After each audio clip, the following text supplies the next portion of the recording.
Olá, olá, olá, eu me chamo Jorge e você está agora no Querigma Podcast. A intenção desse canal é poder compartilhar conhecimento bíblico e teológico relevante e da forma mais acessível possível. Quem conhece a tecnologia do podcast sabe que esse é um dos pontos fortes dessa tecnologia, a questão da acessibilidade.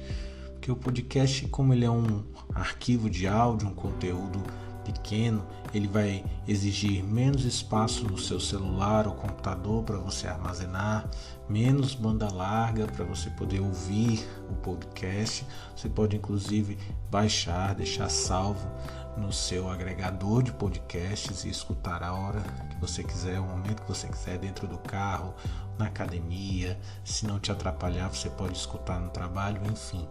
Ela dá uma infinidade, de possibilidades para que você possa acessar e consumir esse conteúdo de forma relevante. Então, a gente sabe, por exemplo, que vídeo no YouTube exige mais internet para você assistir, tem toda aquela questão da imagem, do som, e o podcast, por ser basicamente arquivos de áudio, facilita muito mais o acesso das pessoas ao conteúdo que é aqui divulgado.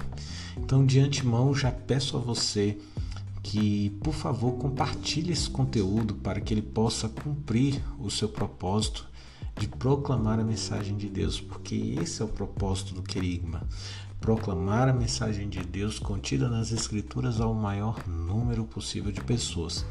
E a propósito, antes que você me pergunte, o sentido no grego da palavra Querigma é justamente esse: anunciar, proclamar a mensagem do Evangelho. E para inaugurar esse canal, nós vamos trazer uma série de estudos sobre o livro do Eclesiastes. E em cada episódio você poderá conhecer um pouco mais do livro que foi intitulado pelo pastor Ed René Kivitz como sendo o livro mais mal-humorado da Bíblia. Será que é verdade? Realmente, o Eclesiastes ele é considerado um livro pessimista por muitos, ele é taxado como um livro pessimista.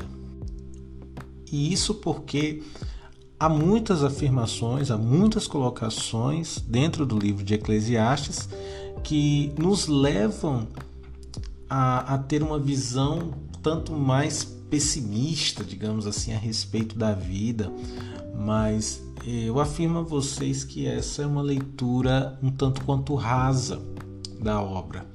E é importante afirmar isso porque na história da igreja, na história cristã, você nota que há uma fuga, por exemplo, de alguns textos que nós consideramos difíceis. Há uma fuga, são textos que dificilmente se abordam em pregações ou mesmo em estudos bíblicos, por ser textos que eu colocaria aqui, que contém afirmações indigestas, difíceis, mas isso é muito mais uma leitura rasa, uma leitura não tanto aprofundada do texto, quanto de verdade o que de fato o texto é.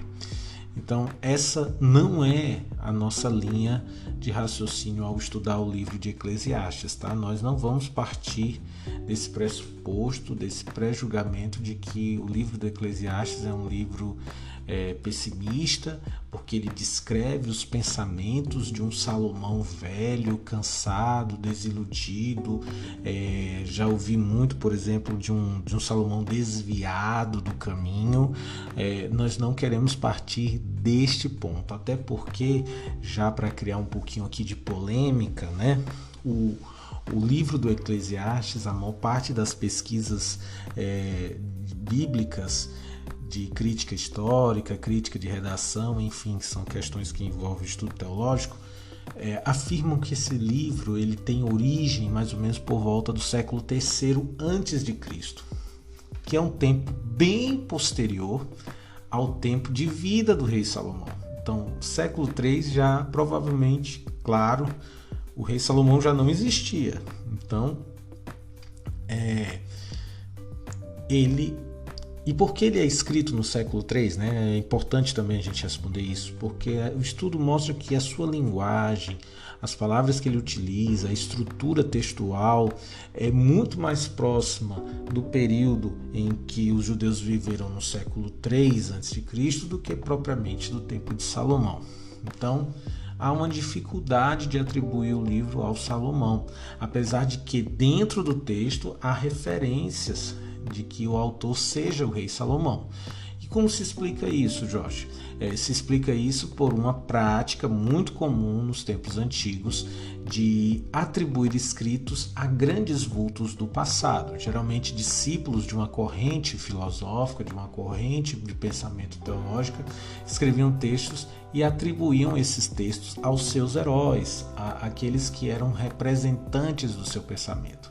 E o rei Salomão, como nós conhecemos pela história bíblica, ele é muito lembrado por ser um rei sábio.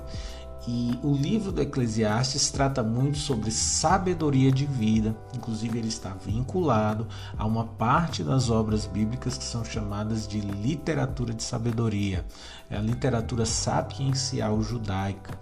Então, por conta disso, o autor se identifica com a figura, com a grande figura do rei Salomão, uma figura que evoca a questão da sabedoria no meio do povo de Israel e atribui o texto a ele. Então essa é uma prática conhecida como pseudonímia, tá? Mas isso eu estou tratando só para explicar que nós não queremos tratar o livro como se fosse uma confissão de um Salomão cansado, que se desviou dos caminhos de Deus e agora está arrependido e tal. Não, eu acho que seguir esse caminho faz com que a gente tenha uma leitura tanto quanto mais pobre do que de fato o texto quer nos ensinar. O texto, na verdade, ele é uma investigação. Você, quando lê o livro do Eclesiastes, você não percebe tanto o desabafo de um velho cansado e frustrado, simplesmente. Você percebe que o autor, ele empreendeu durante sua vida uma espécie de investigação. Uma investigação, inclusive, de caráter filosófico e religioso, onde ele busca o tão sonhado, o tão procurado, o tão almejado sentido da vida. O autor tem a coragem de fazer perguntas difíceis sobre a vida, perguntas que exigirão profunda reflexão crítica, sem com isso negar as duras respostas que ele encontra no decorrer dessa investigação. Então, o livro do Eclesiastes ele se destaca por ser um livro em que não há espaço para otimismo ilusório, que comumente nós confundimos e chamamos de fé. Ou seja, fé não é um otimismo ilusório, não é um otimismo exacerbado. Então, o autor, fugindo deste aspecto, ele vai fazer uma leitura da realidade. E nessa leitura da realidade, ele vai descobrir que há coisas difíceis de se entender. Algumas perguntas têm duras respostas e que nós precisamos aprender a lidar com elas, porque a vida é assim, tá bom? Então essa é mais ou menos aqui um resumo das premissas gerais, das linhas gerais do significado do livro do Eclesiastes. E aí, com isso, eu não estou dizendo que o livro do Eclesiastes, por exemplo, é um livro que vai te convidar a cair no desespero, na depressão, entende? Apesar de que há indícios disso no autor. O autor descreve em alguns momentos, principalmente no capítulo 2, ele descreve que em um momento ele se sentiu desesperado, desiludido com a vida e com o trabalho, porque ele não encontrava sentido. Então, por mais que ele tenha experimentado de fato desespero, desilusão, não é esse o convite do texto. O texto que está contido na Bíblia, o texto de Eclesiastes, não nos convida a mergulhar no sombrio, mergulhar no ostracismo, a mergulharmos na tristeza da falta de sentido. Não é essa a intenção. O autor, inclusive, reconhece que Deus é a favor da felicidade humana, apesar de todas as contradições da existência. Então, o conteúdo principal do autor é levar-nos à constatação de que a existência ela é crivada de contradições. Ela está totalmente crivada de contradições. A existência neste mundo é assim. E isso não nega diretamente a existência de um Deus que é favorável a nós.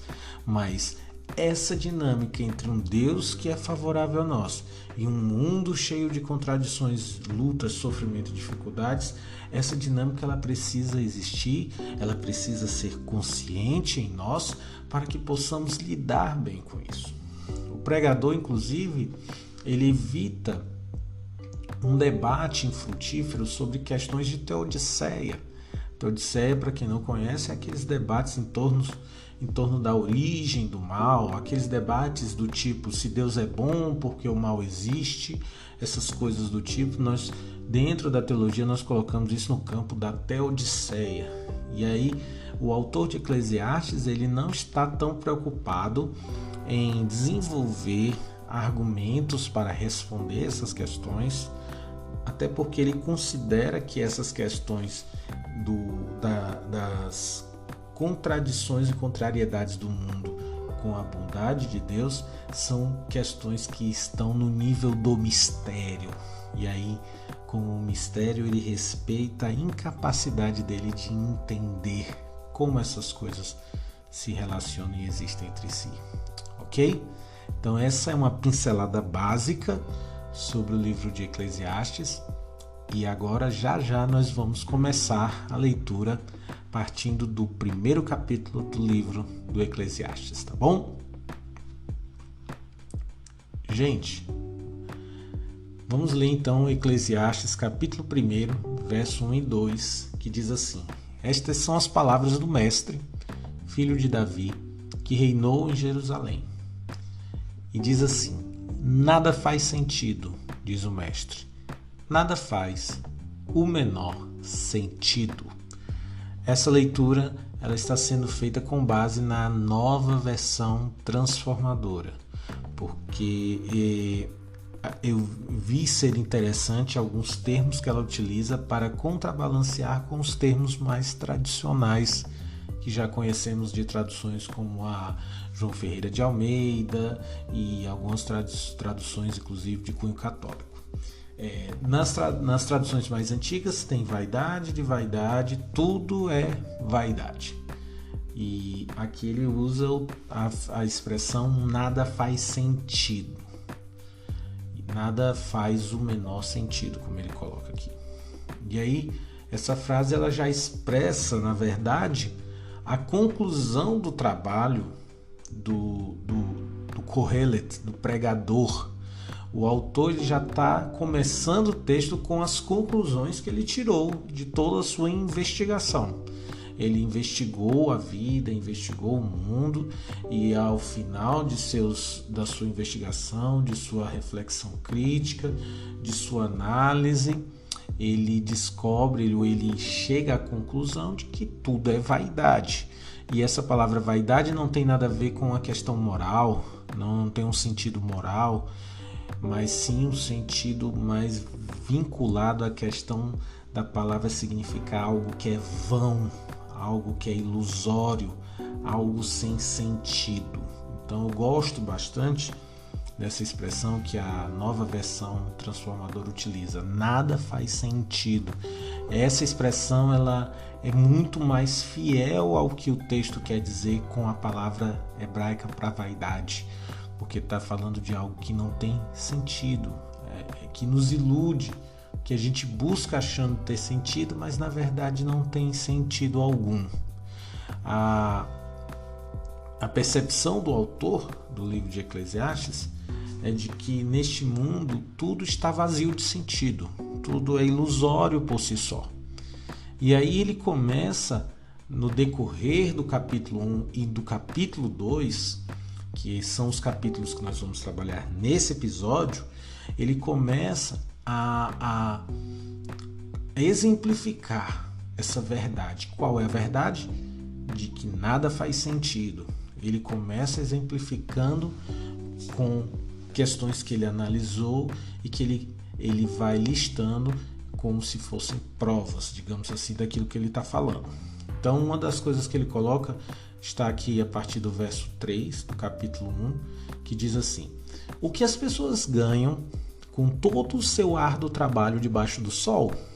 Gerações vêm e gerações vão, mas a terra permanece a mesma.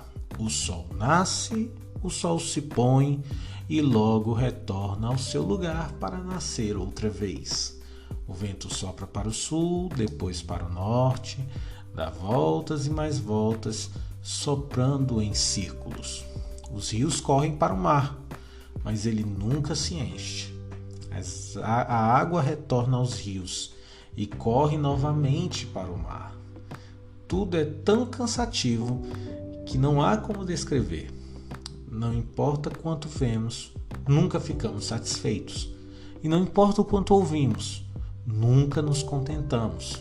A história simplesmente se repete. O que foi feito antes será feito outra vez. Nada debaixo do sol é realmente novo. De vez em quando alguém diz: isto é novidade.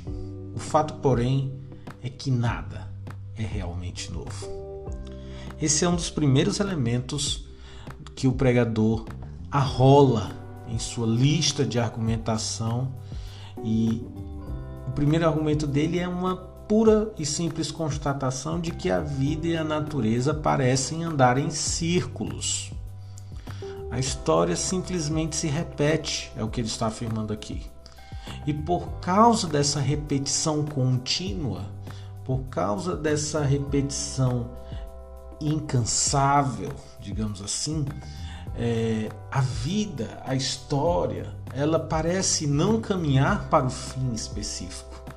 Não existe um fim específico. Os ciclos sem fim da vida, da natureza, tiram da vida qualquer tipo de sentido, porque quando a gente fala em sentido da vida, a gente fala muito sobre o alvo final, o objetivo final de todas as coisas, aquilo para o qual nós buscamos, a conclusão de tudo.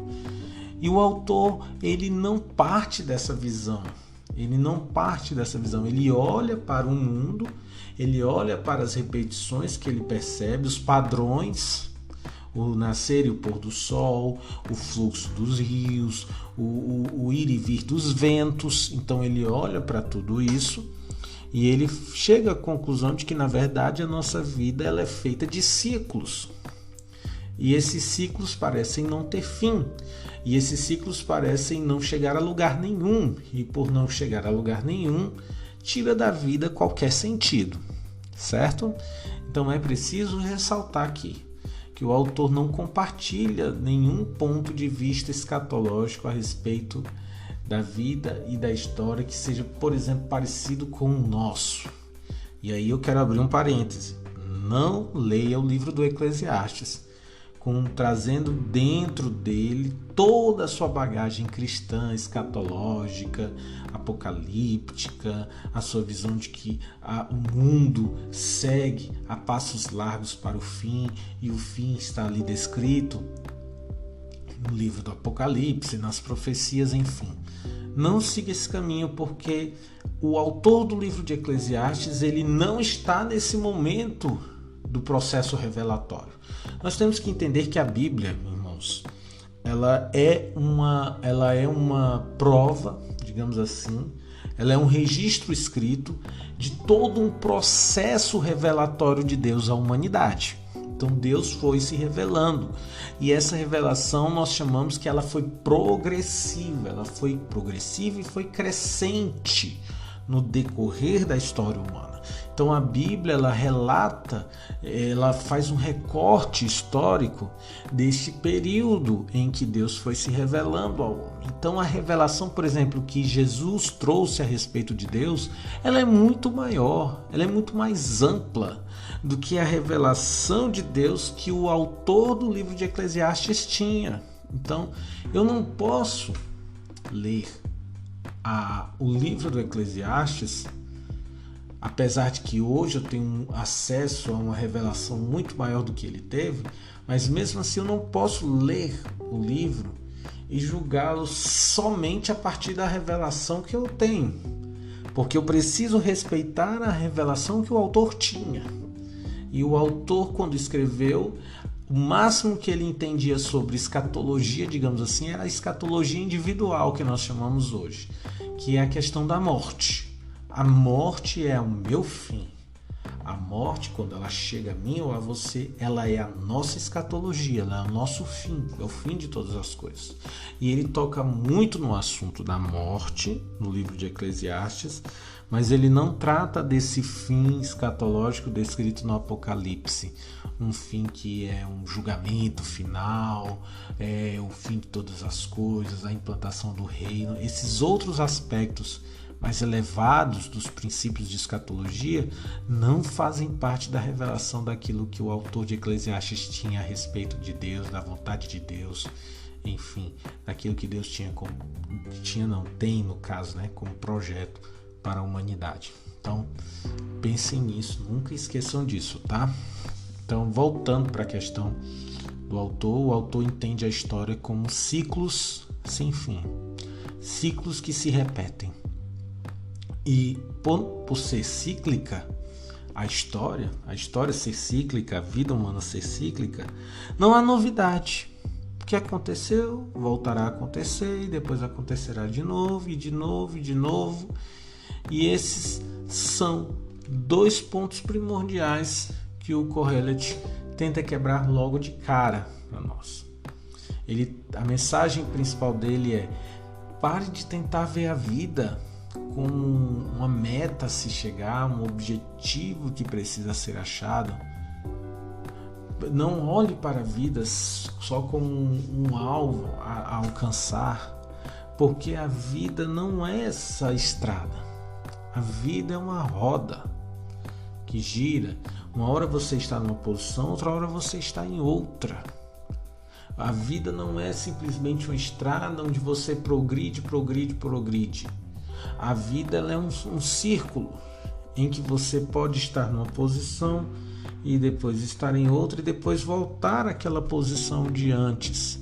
E nessas flutuações do círculo da vida, você precisa ter sabedoria para se conduzir. Quando você está numa ponta ou noutra do círculo, quando você volta para uma realidade que imaginou que não voltaria mais. Por quê? Porque ciclos dentro da nossa caminhada acontecem. Por conta disso, é importante também, o Kohelet tenta logo colocar isso diante de nós, que nós eliminemos essa ideia do inédito, do inesperado, e isso tudo me faz pensar muito nos tempos de hoje que nós vivemos. Faz me pensar muito nos projetos, nas propostas de condução das pessoas em cima de princípios, de ensinamentos, de padrões psicológicos, por exemplo, que vão alimentando em nós uma visão meio que superestimada. Pronto. Uma visão superestimada de si mesmo.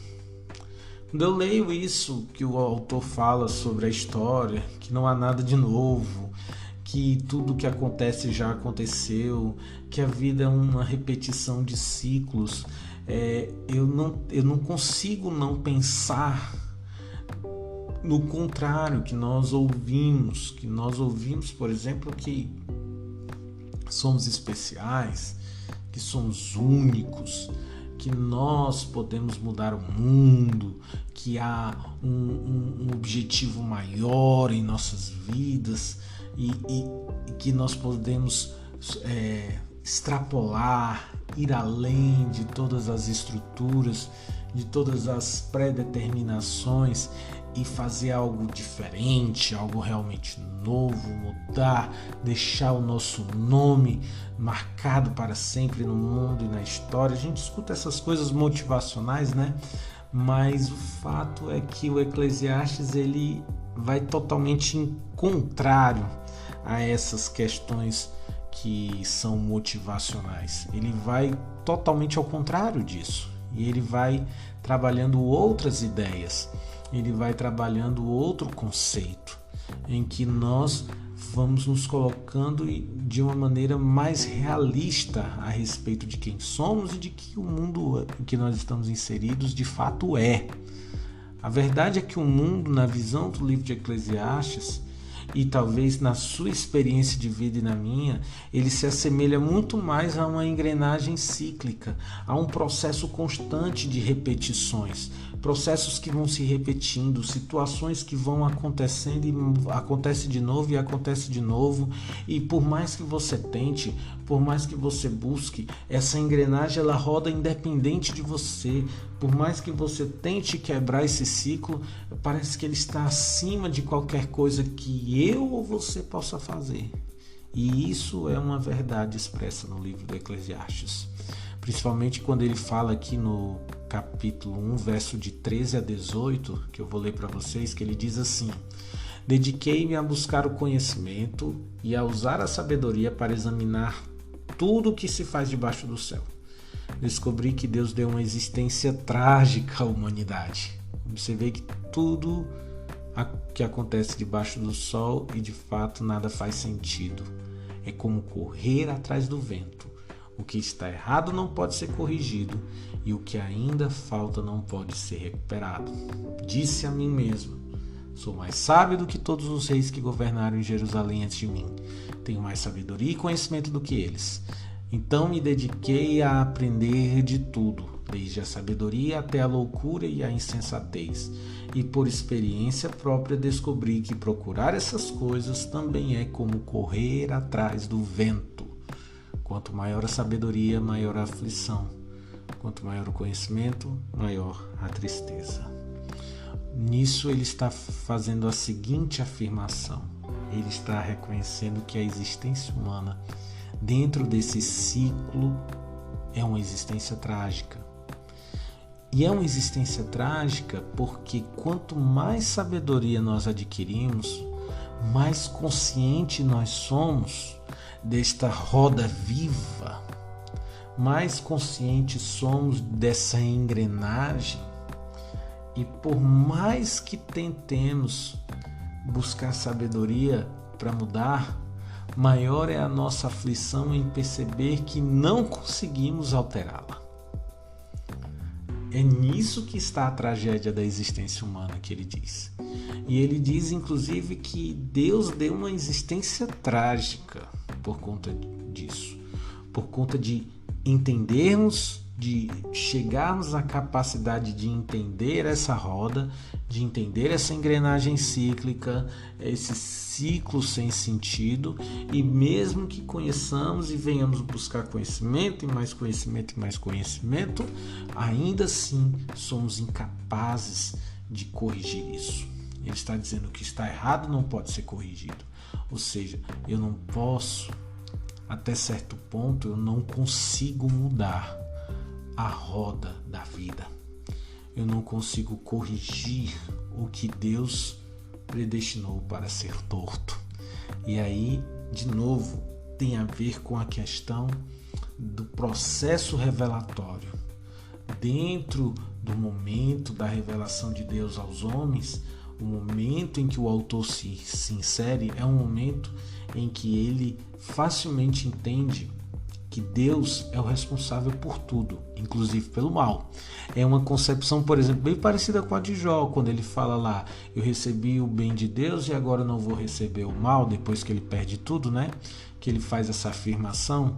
É a mesma linha de raciocínio do livro de Eclesiastes. De Deus vem tudo, as coisas boas e as coisas ruins, os prazeres e as tragédias. Então, diante disso, nós somos incapazes de corrigir, porque essa roda ela é girada pela mão de Deus. Por mais contraditório que seja, por maiores as contradições que nós encontramos neste mundo, nós não podemos corrigir aquilo que está dentro deste ciclo. Tem coisas, claro, se a gente for trazer para a nossa vida prática, sim, tem coisas que é possível mudar, tem coisas que é possível alterar, há detalhes da nossa vida que podemos sim evoluir, mudar, corrigir passos e rotas, mas no geral, na grande mega estrutura, nós temos muito pouco poder de alteração. Então é importante a gente dizer isso, porque de fato a gente pensa que conhecer, ter conhecimento, ter educação, ter ciência, ter estudo, entender a engrenagem, entender certos funcionamentos, fará com que a coisa seja diferente, quando de fato ela não é. Ela não vai poder ser diferente. Por quê? Porque está acima do nosso poder. Quando a gente vê gente que fala assim, nós podemos mudar as injustiças desse mundo, nós podemos erradicar a fome, erradicar as doenças, nós podemos fazer tudo isso, nós podemos erradicar as injustiças, corrigir, fazer tudo, tornar o planeta um lugar melhor, o planeta um lugar onde a justiça existe, onde não há ricos e pobres, onde todos comem, onde todos têm saúde, enfim. Não estou dizendo que é errado ter isso. Eu não estou dizendo que é errado pensar desse jeito. O que eu estou dizendo é que a constatação do Eclesiastes é que nós não podemos mudar essas coisas. Nós podemos amenizar. Nós podemos amenizar a fome, mas a fome sempre existirá. É interessante, inclusive, quando há um debate, por exemplo, com Jesus e Judas a respeito do perfume que a mulher quebrou nos pés dele, lá derramou nos pés o óleo, o aromatizante, né? E ele diz, olha, isso é muito caro, esse perfume é caríssimo. E essa mulher está despejando nos seus pés, está ali ungindo. E Jesus faz uma afirmação, diz assim, os pobres vocês sempre terão com vocês. Porque a pobreza, ela sempre vai existir. Porque a fome, ela sempre existirá. Porque o mal, as injustiças, o mundo injusto, gente praticando injustiça contra o seu semelhante, isso sempre vai existir. Nós podemos sim e devemos, com a nossa sabedoria, quanto mais entendimento, quanto mais evoluímos como seres humanos, conhecendo, entendendo, nós podemos minimizar, podemos diminuir, mas a roda sempre vai girar dessa forma. Então, cabe a nós entender as limitações do nosso agir, sem heroísmo, sem ufanismos, sem utopias, para que nós não venhamos nos frustrar. A verdade é essa, porque o autor ele vai descrever uma séria frustração, porque ele diz que eu fui conhecendo, eu fui acumulando conhecimento, achando que poderia mudar, poderia fazer algo diferente, podia mudar o sistema, podia mudar todas as coisas, e ele percebe que a coisa é muito maior do que ele, é muito maior do que o conhecimento que ele tem, entende? Então isso é muito importante. Por isso que ele vai dizer, a sabedoria me trouxe tristeza e aflição, porque eu entendo, eu agora compreendo, eu não sou mais alienado, eu consigo ver a dinâmica dessa roda da vida, mas eu não consigo alterá-la como gostaria de fazer, ok? Gente, para esse podcast não ficar longo, eu vou encerrar ele aqui, tá? Encerramos no capítulo 1 do Eclesiastes. Nosso próximo episódio nós vamos continuar esse mesmo raciocínio e vamos tratar do capítulo 2 do livro de Eclesiastes, tá bom? Gente, no mais, grande abraço para vocês, espero que tenham gostado desse podcast e aguardem aí que vem novos episódios com muito mais coisas, tá bom? Grande abraço, tchau, tchau!